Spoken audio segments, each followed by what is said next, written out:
大家好，今天呢，我受邀来跟大家呢，谈到这个禅学的经验与实践啊。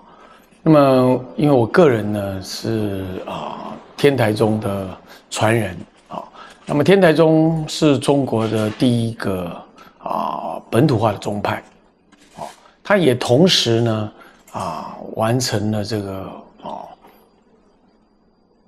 印度还有西域佛教呢没有完成的对于整体佛陀教法的一个判释的一个教派。那因此我就以这个天台宗立场所看到的大乘禅法呢来跟大家谈这个我们禅法的一种实践。大乘的禅法作为佛陀的主要的这个禅法的修持的一种当然我们知道禅法表面上看起来它就是静坐参禅。那么今天要跟大家谈的所谓大乘禅法呢，那么我想我有更进一步的来跟大家谈到禅法的内在用心，以及禅法实践方法上有怎么样子的一个同与不同。禅法呢，表现上看起来禅这个字呢，在汉文当中禅它其实它具有多种意义。表面上看起来禅的这个解释它可以叫做思维修。那么作为一个思维修，它并不代表它一定是某一种禅坐或者是不禅坐。重点在于思维修的核心。首先我们要知道，思维修似乎是专注于这个思维的本身。这在声闻法当中，这个所谓的思维的本身呢，它是具有一个前提的，那就是先进行禅的内在止的练习。所谓的止是止心一处这个所谓的止心一处呢，我们今天这样讲好了，就是说将心呢专注在一个境界上。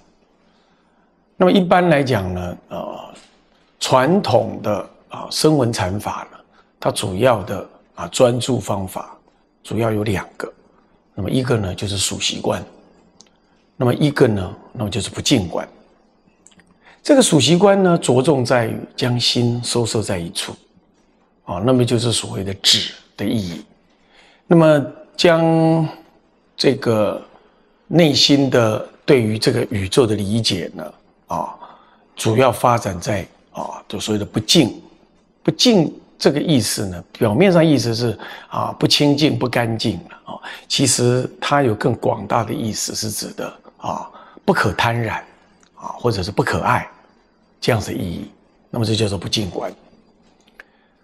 声闻教法当中呢，它的目标是以个人的解脱为目的，所以他在修这个止跟观，也就是所谓的禅定跟思维修这两件事情。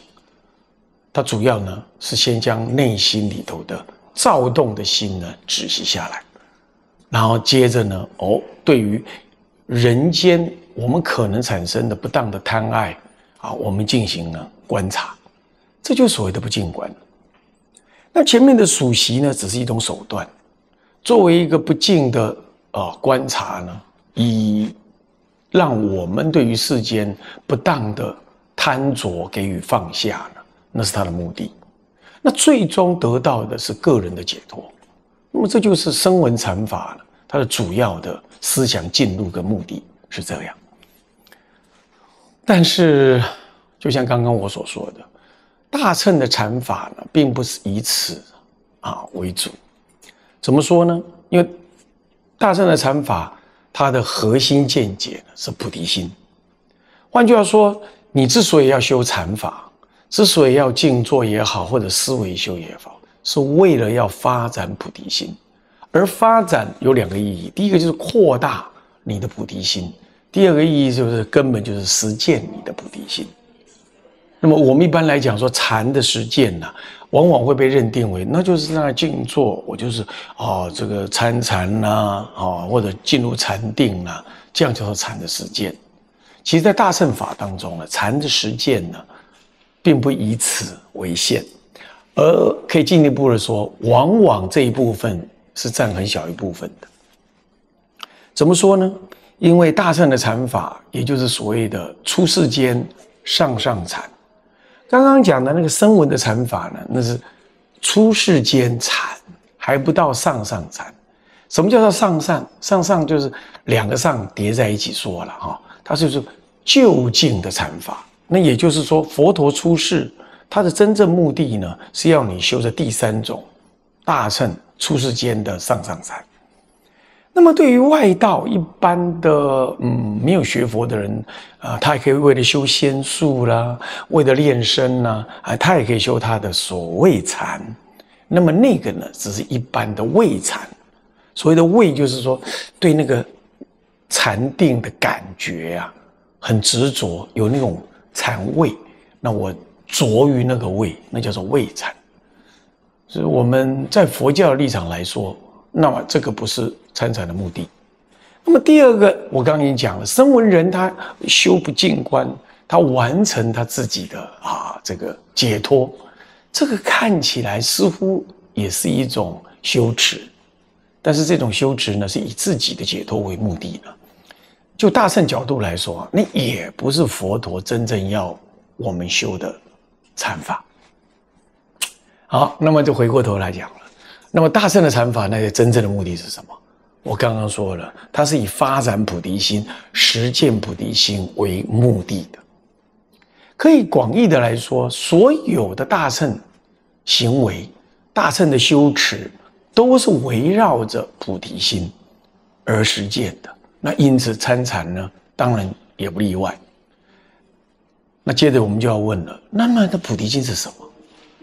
我想修持禅定以及进行内在心灵的智慧的观察，那叫思维修，它都要有个正确动机。如果这个动机呢不正确，或者这样讲好了啦，它也不叫做什么过失啦，就是说它不符合菩提心的这个核心的话，那么它可能修的就是一种哪怕是为自己好看起来也充满着佛教的思维无常苦空我在禅定当中思维无常苦空之理这都看起来是对的。但是终极的目的，如果你只是为了要自己解脱，或者只是身心得到安宁，这个当然叫做一般性的禅。我刚刚讲世间的味禅会让你执着的，要不就是出世间禅，那么让你能够超越世间的五欲轮回，这样子叫做自我解脱。这样子这两种禅法呢是禅，可是我再说一遍，那不是大乘的目的。那么围绕着菩提心为目的发展菩提心而修持的禅法，那才叫做大乘的所谓的出世间上上禅。那接着我们就要问了，那菩提心是什么？